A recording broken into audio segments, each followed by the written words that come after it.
Thursday afternoon, too. It's 4 o'clock and time for Sports4CLE. Thanks for joining us. Hope you're having a good afternoon. Browns beat reporter for 92.3 The Fan, Daryl Ryder, on Myles Garrett not being there for day one of the offseason program, which is voluntary.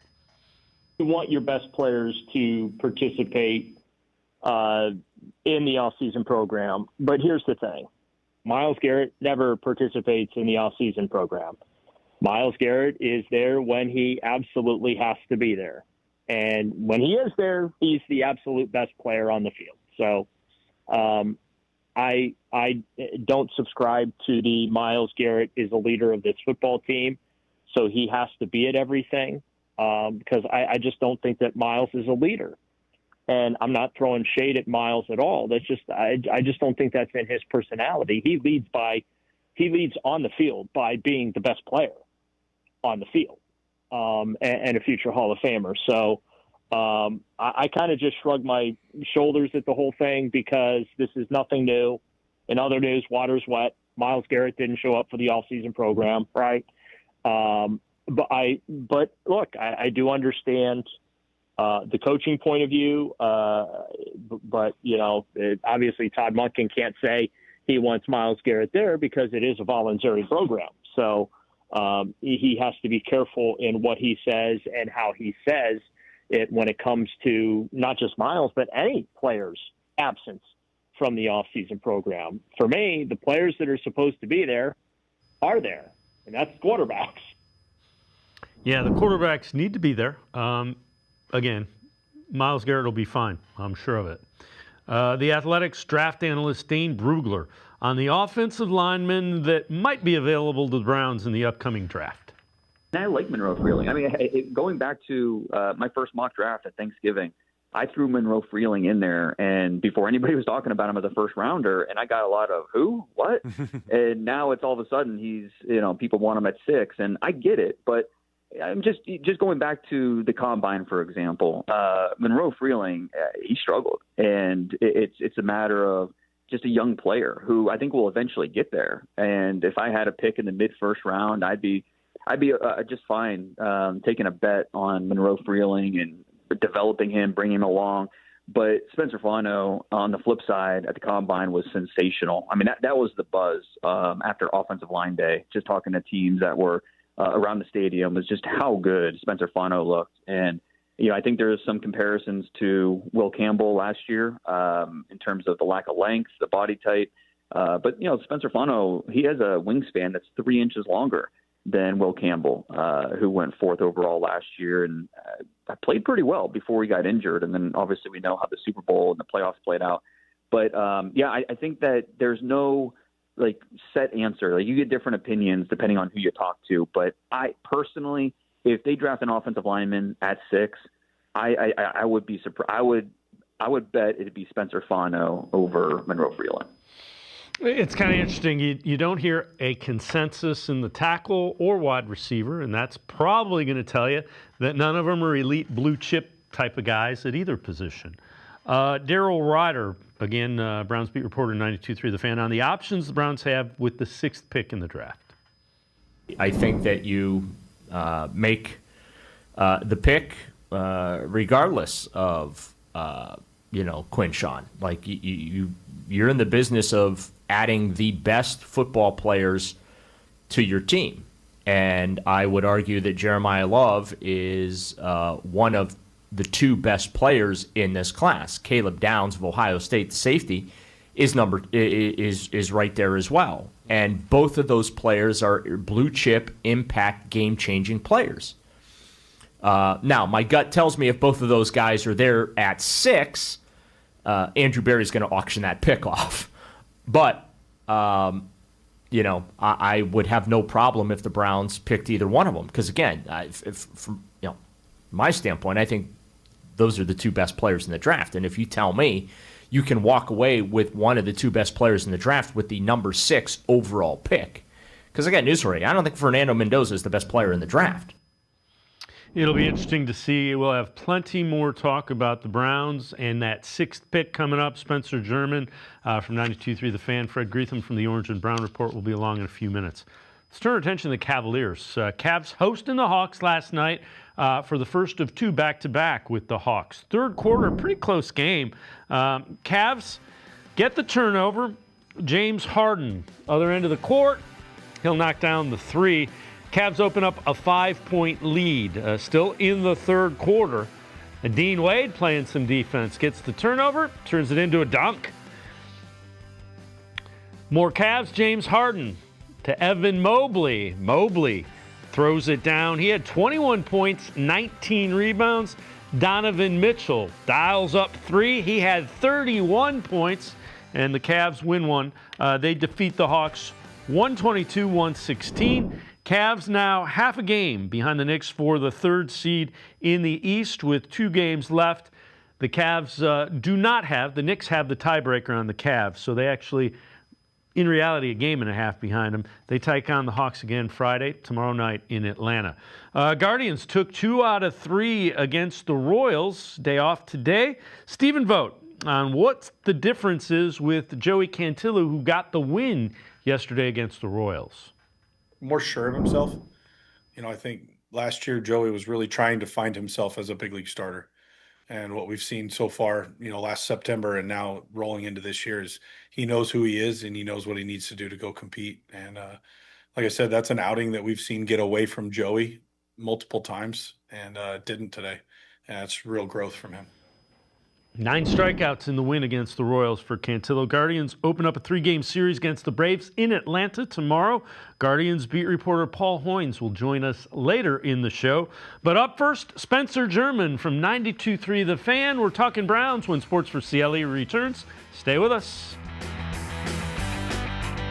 You got so much to do. It's got you feeling blue. Put a little play in your day. 'Cause it's fun. So come on, great games wait for you and me, the Ohio Lottery. Put a little play in your day. Put a little play in your day.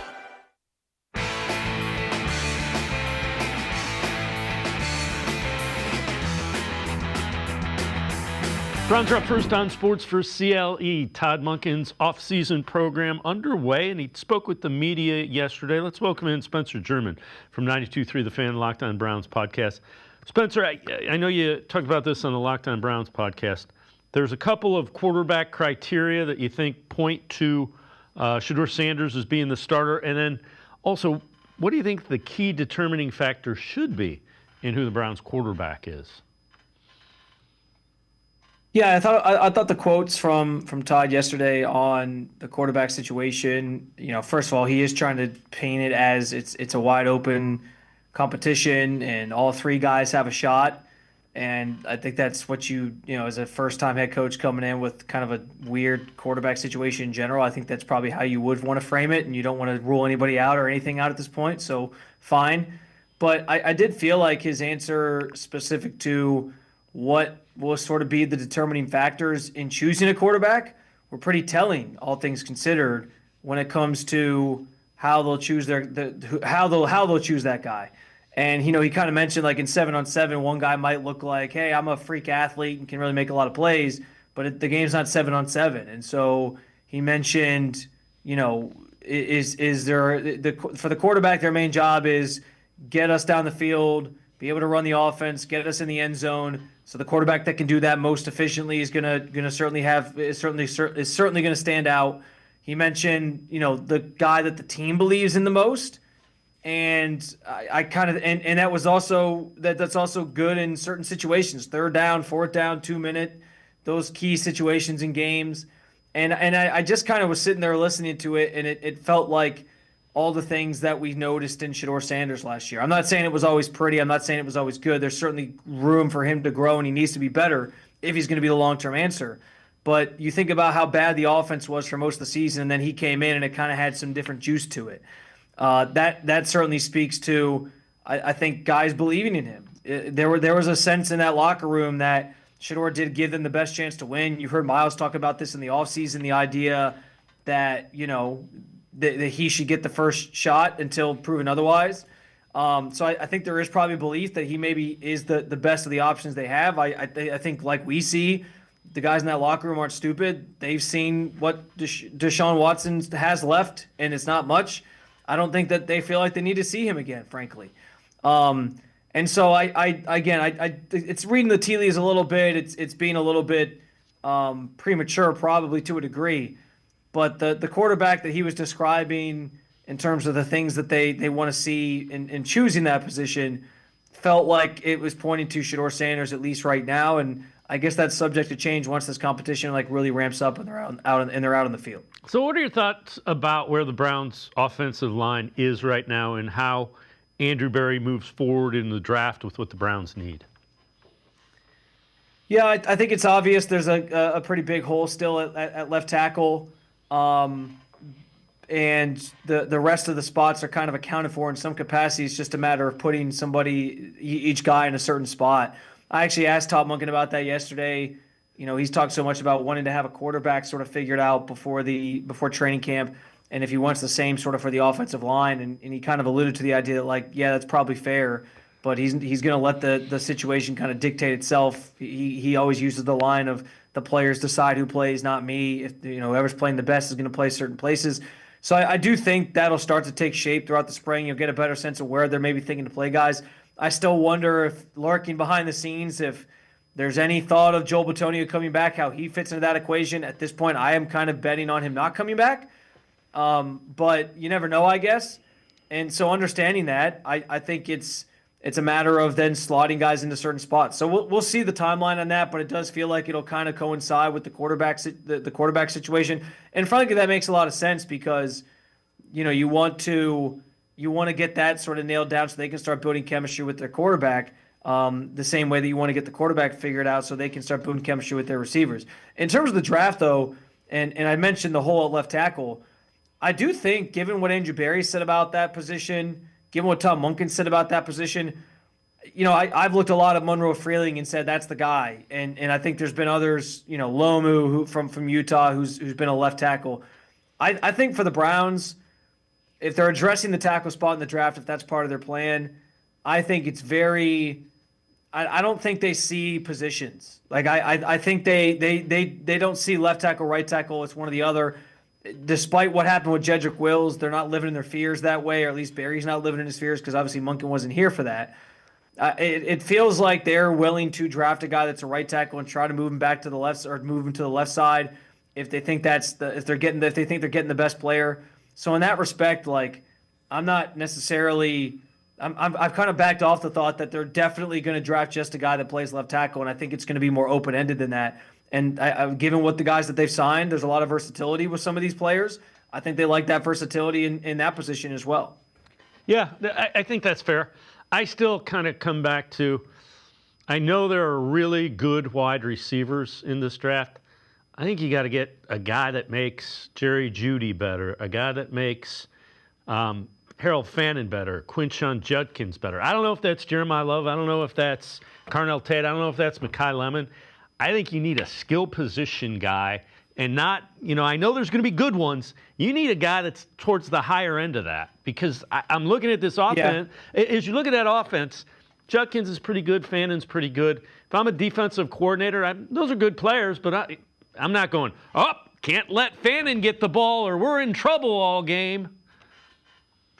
Yeah, listen, I think Fannin does have a chance to be really successful in this offense with Todd Monken, so I'm excited about year 2 of him. But listen, you always need more weapons. We saw last year the lack of weapons really hindered this offense. I'm fascinated to see how they grade these guys because there's a lot of people who are very hung up on it has to be Carnell Tate at 6.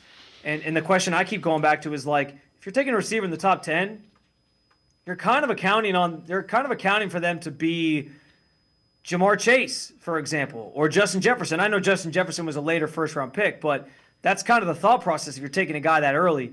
And I don't know that I feel like Carnell Tate is undoubtedly going to be, Jamar Chase, for example. There's some people saying he could turn into an elite number 2 one day. So maybe he's more of a T. Higgins. And so I just don't know if I feel like the pick has to be like a Carnell Tate there just because you need a wide receiver and he's the number 1 on the board. I think this class is good enough that you can wait on that. But I agree with you in the sense of, yes, you need to obviously address that position, and you probably need to address it in the first round with one of these players. And I do think there's some good names there that can be had even beyond just the top 10, where the Browns are obviously drafting first. All right, Todd Monken asked about Myles Garrett not being at the first off-season voluntary gathering of the year. Well, first of all, as I've said before, this is voluntary for our players to be here. I think if you asked every coach in the NFL would they like every player to be there, that of course. I think there's certain parts of what we do from a connection standpoint, that I think is important to be here. From a schematic standpoint, from a work standpoint, not so much. And it is our job to make it to where the guys want to be here. I mean, not just by the job, but by their development, by the camaraderie, being part of a team. I mean, hell, I've been part of a team since I've been 5 years old. There's nothing like it. I wouldn't miss it because that's me. That's how I'm wired. But it is voluntary. Myles will be ready. I'm not worried about Myles. And I get that. It seems like we go through this every year when Myles doesn't come, and every year he broke a sack record. But I don't think it's, and I think you even said this, fans shouldn't really worry about it either. Yeah, I'm just exhausted by doing this every year. We try to make it a bigger deal than it is and act like, well, Myles isn't a good leader and Myles isn't this and Myles isn't that. Guys, like, I got news for you. Myles in that locker room, they consider him a leader. Didn't really seem like they had any issue with him not being there in April last year when in week 18 he breaks the sack record and they stopped the game so his teammates could all mob him. It seems like they were pretty happy with him at that point in time. Doesn't seem like him not being there April whatever last year was really a problem for them. So they consider him a leader. If we on the outside do or we don't, they know when he gets there he's going to be doing what he always does. They know he's going to produce on Sundays because he's that damn good. I just don't think it's a story until it is one. Like if he doesn't show up for mandatory minicamp, okay, now we can talk about it. But this time of year, it's just par for the course. We know Myles isn't going to be here. The only reason why you can maybe bring it up this year is because you can look at the Ravens and say, well, hey, look, Lamar Jackson, star player on that team, he doesn't usually show up this time of year, but this year he did to just kind of show his support for a new coaching staff. And if that's your argument, okay, I can hear you to a degree on that, but even Todd Monken said it in the clip. It's voluntary. You can't force guys to be here. I thought it was interesting. He said, like, it's up to us to convince guys that they should be here and give them something to be here for. But Myles has his own plans and workout routines, and that's kind of all you're doing right now. You're not out on the field. And, he added at the end there that he's not worried about Myles because he knows what Myles is going to bring to the table. We all know what Myles is going to bring to the table. To me, this is a non-issue, but I know people love to get bent out of shape over it every single year. Spencer German from 92.3 The Fan, Locked On Browns podcast, and I'm going to step aside, take a quick time out. Other side of the break, we'll talk a little bit more about the draft. Sports for CLE. I'll be right back. Stay with us. Come back to go forward. Back to learning new things. Back to pursuing your dreams. Tri-C has flexible learning options to fit your life. And every year, more than 1,000 local companies provide Tri-C students with real-world learning. The right education can boost your lifetime earning power by hundreds of thousands of dollars. Start now with a college education you can afford. Tri-C, where futures begin.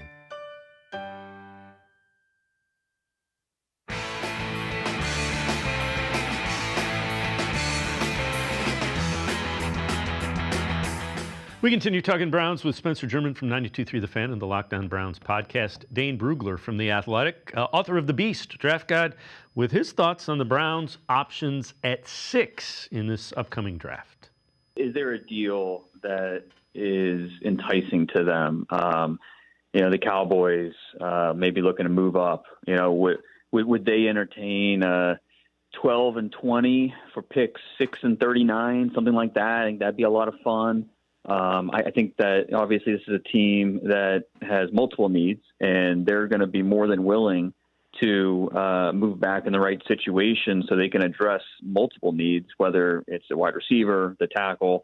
I think edge rusher is a sneaky need on this team when you look at just what's on the roster, what's on the depth chart, and just wanting to get a little bit younger there as well. And so but I think most people, if they stay at 6 and 24, most believe it's going to be wide receiver, offensive lineman. But what's the order? That's the big question. Mm-hmm. And I think it comes down to, how much do you how do you feel about the depth of both of those classes? We're going to see a lot of receivers and a lot of tackles go in the first round, probably 6, 7 at both positions. And, I think it just comes down to the preference. So, again, Spencer, I know you talked about this on your Locked On Browns podcast. Do you think a trade materializes for them to move back? Yeah, I've thought about this, and in some respects, I wonder if a market will come to fruition just because what's being said about this class, kind of a down year overall. There's only a handful of guys that are considered, the blue chip prospects, if you will, and 6 might kind of be out of the range to get one of those guys, depending on how the board falls. If Jeremiah Love is there, he's one of those guys. Maybe some team talks themselves into trading up for a running back, but that's the problem, is it's a running back. It's a devalued position. Honestly, Brugler brought up the Cowboys. The Cowboys feel like the team that would make that type of splash, right? Jerry Jones is kind of the riverboat gambler guy at times, where he's pushing everything into the center of the table and saying, "I want to go get this guy," or he falls in love with a certain prospect, and so maybe you get Caleb Downs, or if they really want him on the defensive side, because they do have a lot of defensive needs. Maybe they love Jeremiah Love and they decide we got to have him. So they kind of feel like the team you could maybe get to move up. I think ultimately, I think ultimately there'll be somebody willing to move up. It'll just be a matter of, are they willing to give up what's necessary to the Browns to get there? And it might even be more of a moderate move. Like maybe the Saints are like, hey, we want to move up a couple spots and jump the Commanders for a certain guy or whatever. So I'm curious to see as everybody how that materializes. I feel like when push comes to shove, there's always deals to be made, and even if leading up to the draft, we don't necessarily think it's gonna happen. Sometimes they do, but I still believe in my heart of hearts, like that's probably the best path forward for the Browns, to just accumulate more draft capital and still put yourself in position to draft some really good players in the first round. If Jeremiah Love's there, is that a luxury board? It's a great question. Listen, if you're subscribing to the philosophy that most NFL teams say they do, and that Andrew Berry says they do, then you take best player available, no matter who it is. And he would certainly be that if he was there at 6 and they couldn't find a trade partner. So I don't think it's out of the realm of possibility that they would do it. I don't even want to say the sexy thing, because I think Jeremiah Love and adding like a skill player like that does kind of feel like it'd be like a sexy thing to do for an offense. But is it the ideal scenario when you have other needs? Probably not to a lot of fans, but I would understand it. I wouldn't be mad about it. I'd understand the thought process there, so I can wrap my head around that one. I still think, though, in my heart of hearts, they probably don't want – I think if Jeremiah Love is there, they view it more as a really good opportunity to trade back than they do of potentially drafting him. But, if push came to shove, I think there's worse ideas that you can use the 6th pick for or do with the 6th pick than taking arguably the best skill position player in the entire draft. Yeah, that's kind of where I'm at with it. If that's the guy, everybody thinks he's first or second best player on this thing. If he's sitting there, I know you got 2 really good running backs. A guy who does things with the ball in his hand, this offense doesn't. You can't get enough of them for this offense. Yeah, well, and that might be the reason it works too, because Quinshon's he has a different skill set. He's more of that downhill runner.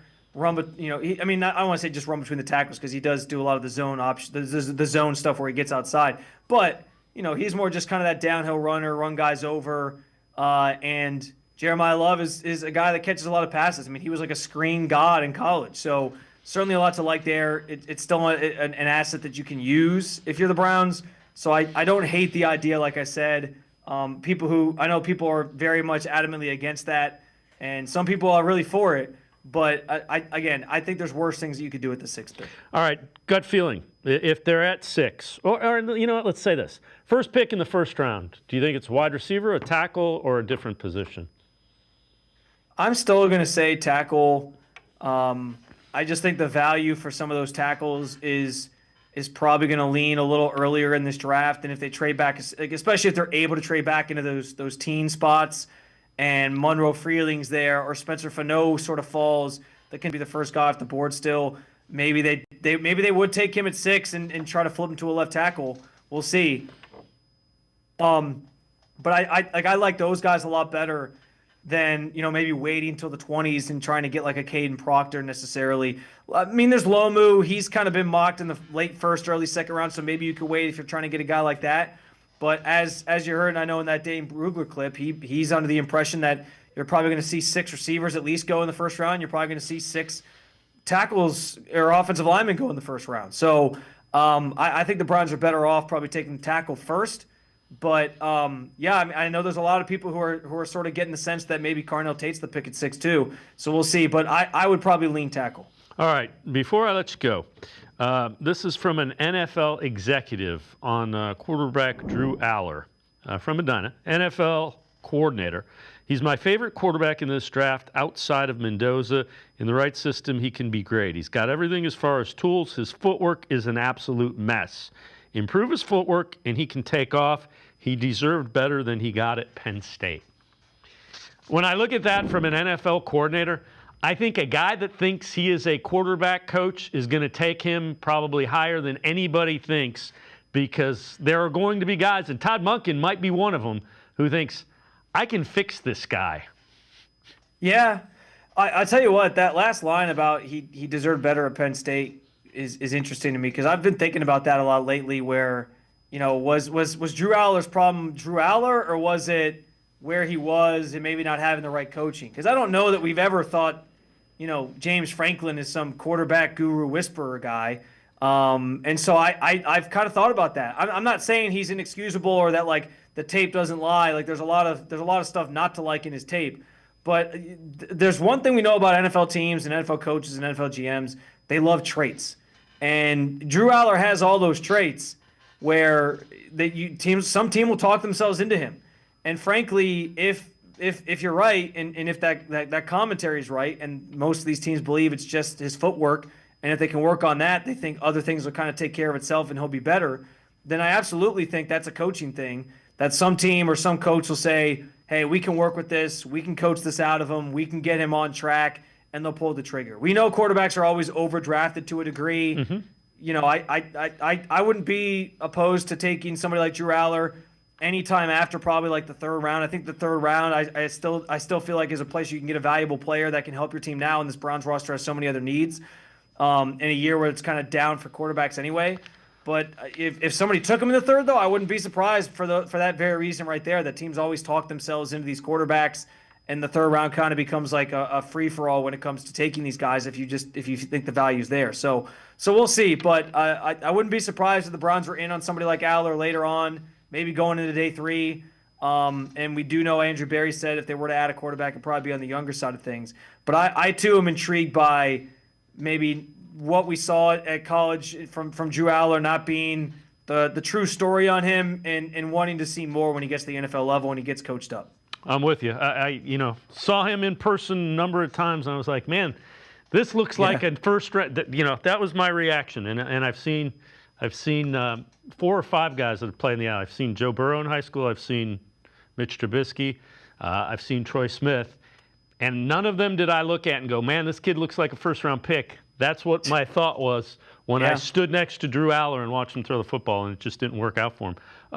Spencer, as always, great stuff, man. Appreciate the time and the insight. Thanks very much. Absolutely. Appreciate the invite. See you guys soon. Spencer Jordan, make sure you check him out. 92.3 The Fan and the Locked On Browns podcast. As always, really good stuff. We're going to step aside, take a quick time out. Fred Greetham, senior analyst for the Orange and Brown Report, straight ahead. We're still talking Browns. Stay with us. You got so much to do. It's got you feeling blue. Put a little play in your day. 'Cause it's fun all over the state. So come on. Great games wait for you and me. The Ohio Lottery. Put a little play in your day.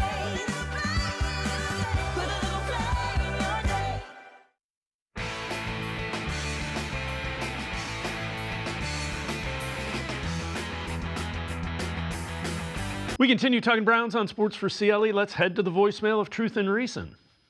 Jeudy showed up for camp today, and, the media was outside ready to ask him how he's doing today, and this guy already has a bad attitude. He acted like he didn't even want to be there. This guy is such a toxic wide receiver who can't even catch the ball half the time. He was toxic in Denver. He's toxic here. We've seen that last year on the sidelines when he was arguing with the quarterback. He's cost us a lot to lose games. I think Andrew Berry needs to move on from this joker because this dude's really not going to do anything in the NFL if you ask me. Time to cut losses and move on. Jeudy is not it. Thanks.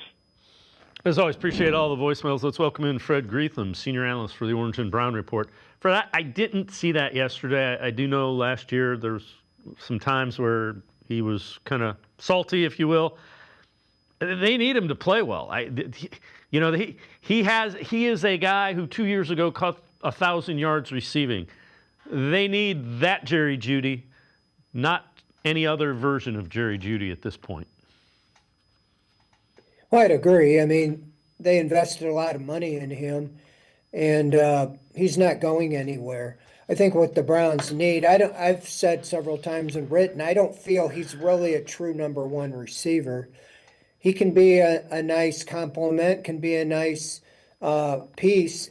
He is a number one with the Browns.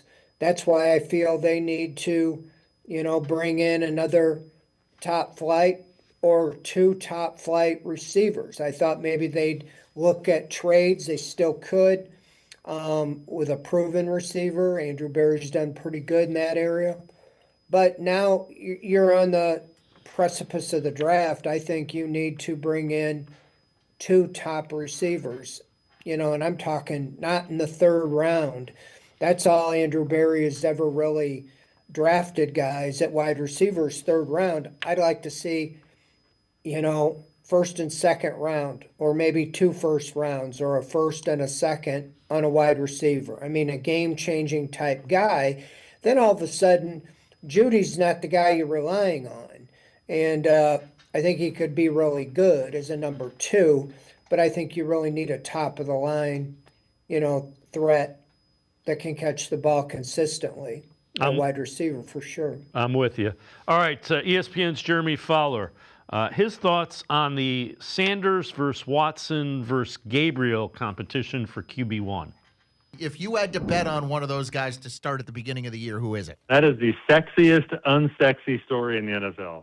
Because it really is a great dynamic, right? You have this former top 5 to 7 quarterback in Deshaun Watson, whose career has just been a mess the last few years. But is there pedigree there? Still, yes. Then you got Shedeur Sanders. We know he's a lightning rod. And, he started some games and did some good things, did some not so good things. It sounds like from the owners' meetings and Todd Monken's comments that he said based on reps that you have to give in the spring, you give it to somebody who has experience, who has been playing in games for you, and that's Shedeur, right? My read on it is that if Deshaun can get his confidence back a little bit and show that, whether he's 60 or 80% of what he once was, but his style of play fits Todd Monken's offense a lot better than it did Kevin Stefanski's. So, Fred, I know you wrote an article why Todd Monken's fired up about the quarterbacks. Take us through that. I use that to set up your article on the quarterbacks. Well, he just said that, when he was asked, basically they had one meetings, and I just think that, that was his way of introducing the media, that he's excited to work with what they have. A lot of speculation that you're going to draft a quarterback or you were going to bring somebody else in. They did not. Free agent trade. And so now you're pretty much left with those three. And so I would think he would be pretty positive about it. All they did was have a meeting and opened up the playbook. And so he likes the way they, ask questions, and he said they were bright-eyed and excited to learn a new offense. So I think that's the right attitude to have as you go into the offseason. And so I think that's trying to set the tone. I don't know what he truly thinks. I don't know if when he got hired, if he said things about Watson or he said things about Sanders or he said things about both of them that really, Andrew Berry and Jimmy Haslam wanted to hear, and that's one of the reasons he's here. So I do think that he feels, with his system, he can work with whatever. He's worked with all types of quarterbacks in the past, and I don't know if I totally agree with what Jeremy just said, is that I do believe that Sanders would probably be the first reps because he led off or finished last season. But I do think that Watson, because of his experience, because of his just being in the NFL and so forth, is going. He's picked up offenses. That's one of the knocks on Sanders. He didn't really have an offense in college, and last year I think that was part of the reason they started him at the bottom of the depth chart when Gabriel was, a quick picker-upper of the playbook and that type of person. So we'll see, but I really think that Sanders, if he gets the first chance, I really think he needs to take the ball and run with it, so to say, because I don't think you really want to get to open competition. I mean, because they're going to play the best quarterback, and Sanders, may not be the best quarterback when they get to the practice field and training camp because of Watson's experience. The problem with Watson, he didn't play well when he got in games. He looked great in practice, but now he's coming off of 2 Achilles injuries. You don't know if he's got the athleticism that he had that made him special in the early part of his career. All right. Another thing that we found out, defensive players talked yesterday. They talked about Mike Rutenberg. What was your takeaway from what you heard from, I think it was Campbell, Tyson Campbell talked yesterday about Mike Rutenberg? Yeah, Carson Schwarzenegger and Campbell both talked and both had good things to say. Again, they've only just met him one day, but Schwarzenegger said, he said a lot of things that they wanted to hear, that they're going to keep attacking. That's what Rutenberg said, with Jim Schwartz's system was the guys up front set the tone with an attacking, mode. And he's indicated that's the defense they're going to play. Campbell talked about, liking his aggressiveness and man-to-man. One of the reasons, they're really not bringing Martin Emerson back, at least so far, is because when they made the trade, Greg Newsome for Tyson Campbell was under contract through 28, but he's more of a press man-to-man, and in that style that Schwartz used, that's what you want, is man-to-man coverage on the outside, and Campbell and Ward fit that bill. Newsome was more of a slot. So Campbell, said the right things, but yeah, that's basically both players we talked to indicated, the early talk in the defensive room, is about picking up where they left off and the style that Jim Schwartz ran. Obviously, there'll be tweaks and nuances with a new guy calling the plays, but you have to remember the rest of the defensive staff returned. The linebacker coach, defensive line coach, the safeties coach, the cornerback coach, all of the position coaches are the same. There is a big difference, obviously, Jim Schwartz to Mike Rutenberg, and it's his first time, but all indications are, it's pick up where they left off. Fred Greetham, senior analyst for the Orange and Brown Report, and I are going to step aside, take a quick time out. Other side of the break, we'll talk a little bit more about the NFL draft coming up, what the Browns might do. Sports for CLE will be right back. Stay with us. Come back to Go Forward. Back to learning new things. Back to pursuing your dreams. Tri-C has flexible learning options to fit your life. And every year, more than 1,000 local companies provide Tri-C students with real-world learning. The right education can boost your lifetime earning power by hundreds of thousands of dollars. Start now with a college education you can afford.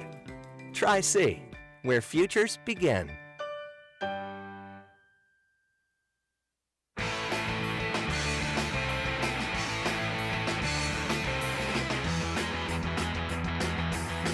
We continue talking Browns with Fred Greetham, senior analyst for the Orange and Brown Report. Longtime Browns beat reporter Tony Grossi on a trade scenario with the Dallas Cowboys. This is from ESPN Cleveland. We're giving them 6 and 39, which is the Browns' second-round pick. Right. And you get 12, so you move back from 6 to 12, but up from 39 to 20. So you would have 6, 20, and 24. Correct. You'd have 3 first, but you wouldn't have a second-round pick. That's correct. I would need a second-round pick. Right, Tone? We would need more. I would ask for more. But, if they made that trade, it'd be very convenient. They could take their offensive tackle at 12 and the receiver at 20, and you still have 24. But I would try to get something in next year's draft out of Dallas if I could. But, Tony, maybe Jarrett knows how desperate the Browns are to trade back. And do you think they would take a deal like that? Yeah, I do. I do, because it would be convenient. Fred, I don't think I would do that trade. I don't think I would move back 6 spots to move up from 39 to 20. That's basically what you're doing. If it's so, the Browns would get 12 and 20, and the Cowboys would get 6 and 39. I wouldn't do that. I don't think. Yeah, that's my gut feeling as well. I really, feel like they need a playmaker. They need a wide receiver who can change a game. They need weapons. And I know there's talk about other positions. I had a guy on my show last night from our lads, senior draft guy, and he said Carnell Tate, they had him graded as the best wide receiver in the draft. I don't think he would get down that far. And, and so I would really like, whatever the Browns think, if it's Carnell Tate or Mekhi Lemon or Jordan Tyson, I just feel like the wide receiver first, because you feel like there's, at least in the tiers going by draft pundits, 3 top-tier wide receivers.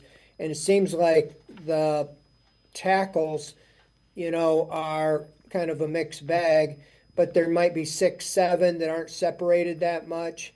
And I think you need to come out of here with a starting left tackle, in my opinion, and a starting wide receiver.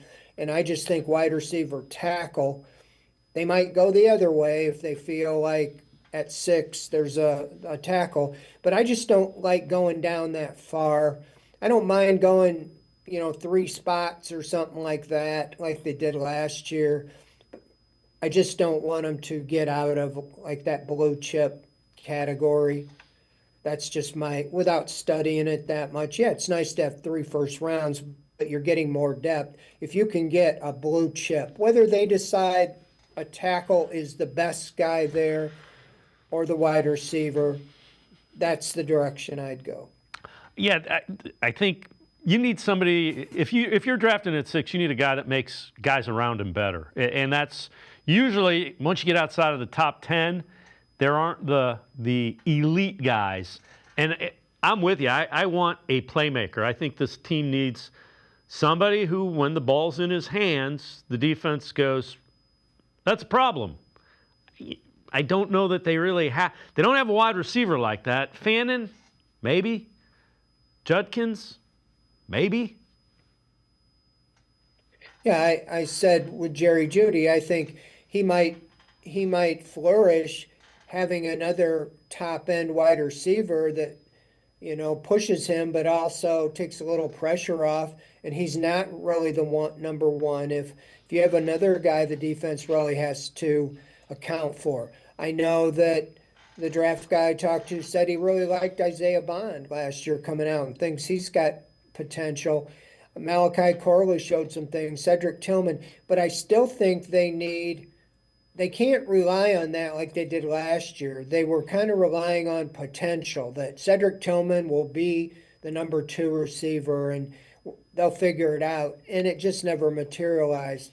It shows that taking guys at the top of the draft makes a difference. And I just feel like there's got to be one of these wide receivers that can really be a game changer.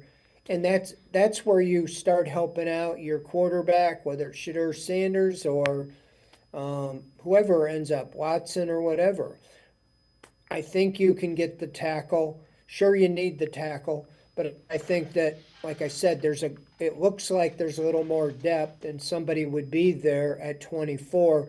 And the receivers, would be a different tier than what we're talking about at number 6. So would you be surprised with the first pick in the first round, wherever it is, wherever they make that pick? Would you be surprised if it's a position other than wide receiver or tackle for the Browns? I think I would, but I know Andrew Berry, says best player available. I don't know what their board looks like. I talked to this draft scout on our show, and he said he didn't really have a generational player there. I thought of Caleb Downs or, even Arvell Reese or Sonny Styles. He said he didn't grade out one like that. And so he had Downs as the 12th best player in the draft. Now that's just their service. But if the Browns feel that a Caleb Downs or Arvell Reese or Reuben Bain or David Bailey or any of those guys are much higher on their board in their rating than the tackle or wide receiver, I could see them taking them. And the defense is a strength. And we know last year their top 2 picks were defensive guys. And there's nothing wrong with making that unit better, not sitting on your laurels. But this offense is so challenged. That's why I feel if it's close, you take the receiver or the tackle. I just think you need more weapons. But, yeah, if they feel a game changer's there, in one of those defensive players, I won't argue with it. All right, before I let you go, do you think the Browns take a quarterback late in this draft? If so, who do you think it might be? I mean, I'm kind of like, what's the purpose at this point? You don't really know what you got anyway, and you're going to throw another rookie into the mix that's not going to get any reps. Unless you draft a quarterback at 6 and you're saying, that's our guy, and we plan on playing him sooner than later, I don't understand, what you throw into the mix. You got Sanders and Gabriel under contract for 3 more years. You drafted Gabriel in the 3rd round. So we've seen Andrew Berry doesn't get rid of high draft picks like that. I just don't know what it amounts to. And if they do pick one, I could see somebody like last year. The thing is, we had Nussmeier or Allar rated so high that when they were there, we just thought it was worth the value. But especially a guy like Allar, it's a feel good from Medina. But I think that's undue pressure. And everybody's going to be asking, for him to be starting right away. And same way with anybody they draft. I think you got to sort out what you have right now. After you move on from Watson after this year, I assume. And if things don't go the way you want this year, then our focus, is on quarterbacks next year in the offseason, whether it's trade, free agency, draft, what may be. But you got to find out what you have, in my opinion, with Shedeur Sanders. Fred Greetham, senior analyst for the Orange and Brown Report. As always, great stuff. Appreciate the time, the insight. Thanks very much, Fred. Always good. Always a pleasure. Thanks, Dave. Fred Greetham, make sure you check him out. The Orange and Brown Report. Always good, insightful Brown stuff. We're going to step aside, take a quick time out. We turn our attention to the Guardians. Paul Hoynes, Guardians beat reporter for the Plain Dealer, cleveland.com. Straight ahead. Stay with us. You got so much to do. It's got you feeling blue. Put a little play in your day. 'Cause it's fun all over the state. So come on.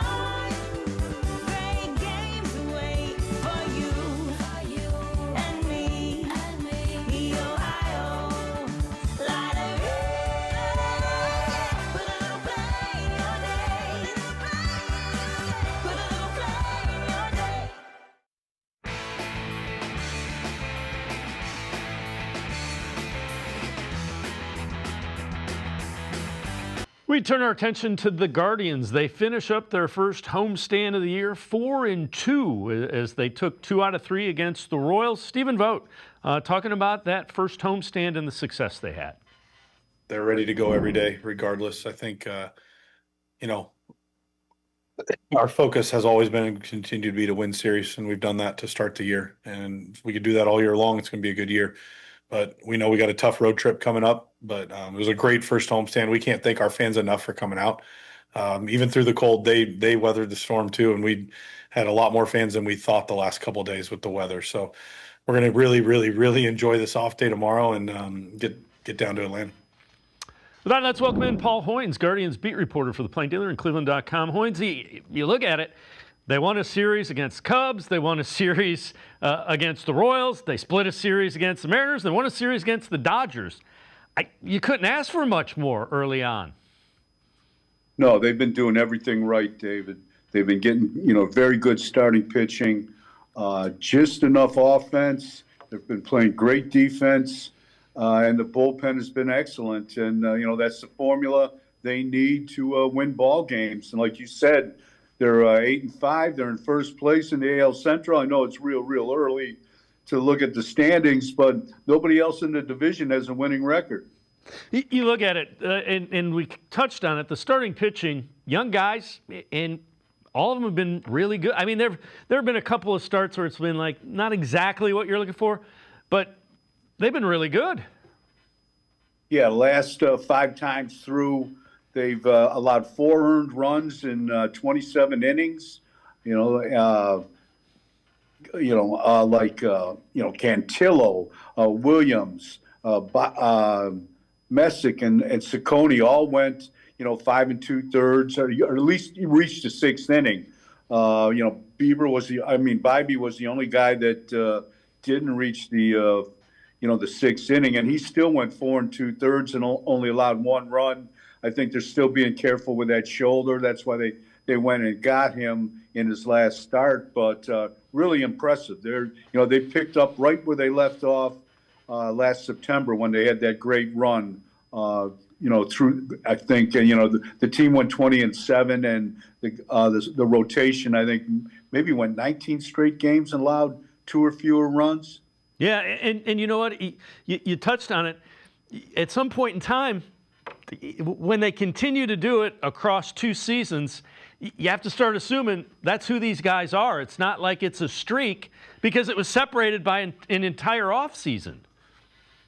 Right, and it's basically the same guys. Of course, they had the 6-man rotation in September, so they're down to 5 now. Logan Allen is in Columbus. But, they're just handing the baton off. They've just, very, very consistent. You can see the plan at work here. They kind of rein these guys in a little bit. They get close to that 85, 90 pitch, 100 pitch limit. They take them out, and the bullpen has been, nails so far.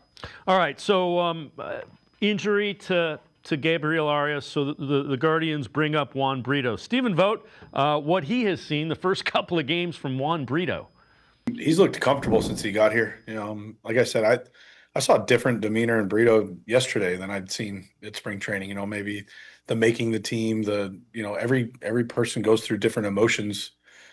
Maybe putting pressure on himself to go make a team was holding him back a little bit, but as soon as he got through the building, I saw a different demeanor in him, and it's been a nice start for Juan. Hoynes, I've seen like line drives to all different fields off of the kid's bat. I was like, where'd this guy come? And I know where he came from, but where has that been? He just seems really at home. Yeah, 4 hits in his first 2 games. I think he's 4 for 8. He's played decent at second base.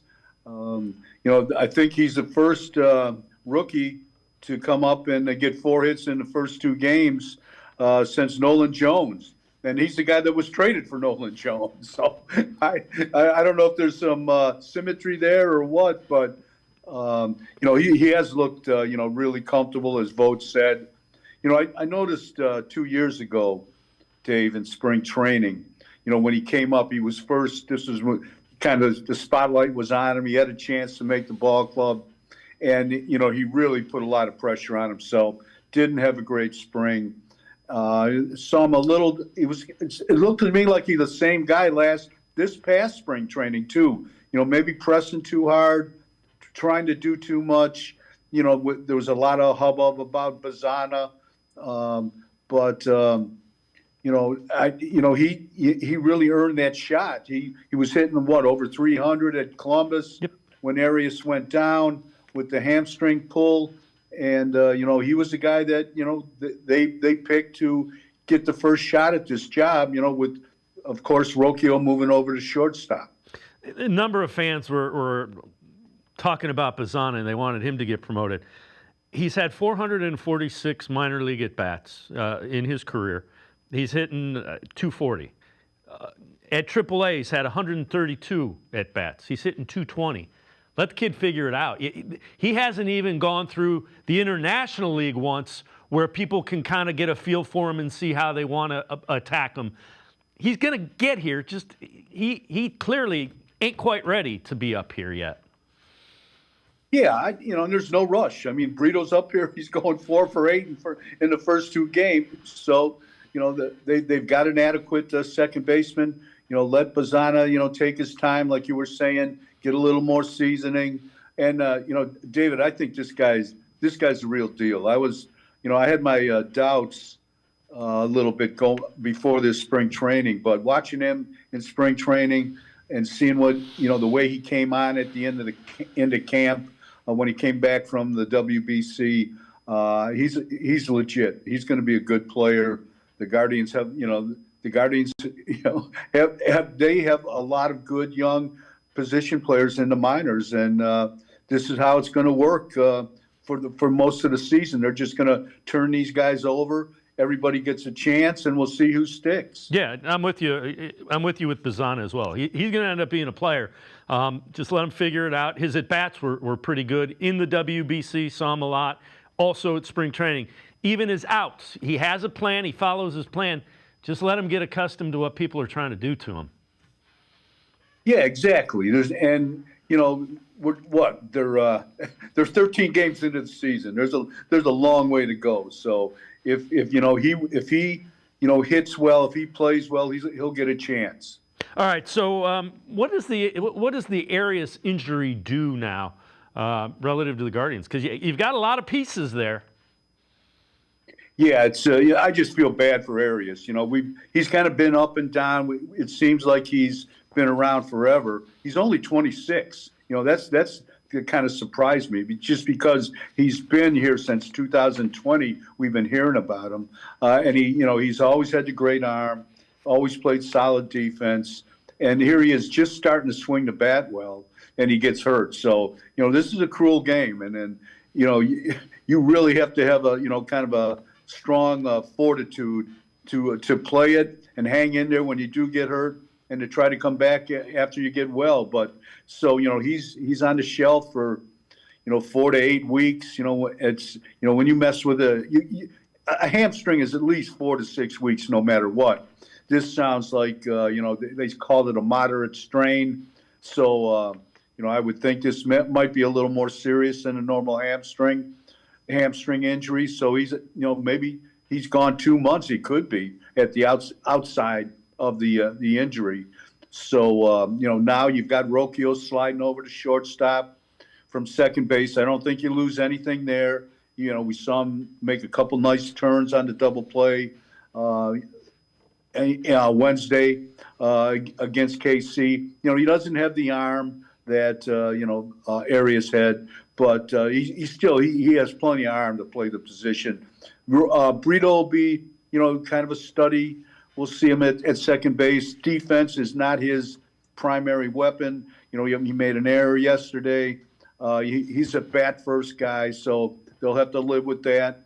And then you've got Bazzana, you've got Daniel Schneemann, who can come off the bench and play short or second base. You might even bring Angel Martinez in from the outfield to play mostly second base. I don't think Angel's going to play shortstop. All right, before I let you go, I know you wrote an article about Schweif DeLauder talking to Travis Hafner, Joe Charbonneau. Take us through that and kind of the thoughts about that they had with DeLauder. Yeah, I wanted to talk to Joe just about, because there's such a big, a good vibe about DeLauder. It kind of reminded me of how, Joe came into the league in 1980, Super Joe, AL Rookie of the Year. He hit some home runs. He's not, DeLauder's not, drinking beer through his nose or bare knuckle fighting, but he's swinging the bat as good as Joe did, with the great series in Seattle. And so I wanted to get his perspective on that. And I wanted to talk to, Travis Hafner. They're both left-handed hitters. Travis still works for the Guardians in the baseball ops department. And he's watched them. He says he loves his swing, loves the swing, and the thing that jumped out at me, what Travis said was, he's hit all sorts of pitches. It's not like he's just sitting on the fastball or a curveball. He's hit all pitches, and he's showing power. So, it was an interesting take from two guys from different eras. Yeah, the thing that, and you've seen more of it than I have, when he gets a pitch that he can handle, he hits it a long ways. He makes mistakes go out of the park, which is, you're going to need to do that in order to win against good pitching. I have said forever, the 1 through 9 thing is great. It doesn't work in playoff baseball because you're going against pitchers that don't make 3 mistakes in an inning that allow you to score a run. And right now, when he gets a mistake, he's making it hurt on the scoreboard. Yeah, great point. They look like they found a spot for him against right-handers in the second hole, between Kwan and Ramirez, and then they drop him down in the order against the lefty like they did yesterday, in the 5th or 6th spot. He hits both guys, both kind of pitching. He went Oppo in the double in the first inning yesterday against the Kansas City left-hander Reagans before he got hurt and left the game. So we've seen him do a lot of good things, and he's got a unique swing, Dave. He's got that kind of that kick swing. He does some. He looks like he cuts his swing off. His swing is so fast and so quick. He stops it. It's kind of an unusual swing, but everything, he told me his body just works that way. People have criticized the swing, but you can't criticize the results he's been getting. No, and he has plenty of power. Big kid, and when he hits the ball, when he barrels it up, it goes. Hoynes, as always, great stuff. Appreciate you taking some time to chat with us. Great. Thanks, Dave. Thanks, guys. Paul Hoynes, make sure you check him out. Guardians beat reporter for the Plain Dealer, cleveland.com. Always great and insightful Guardians coverage. That's going to do it for this edition of Sports for CLE. We will see you back here tomorrow at 4 o'clock. Have a great night, everybody. See you tomorrow at 4 on Sports for CLE.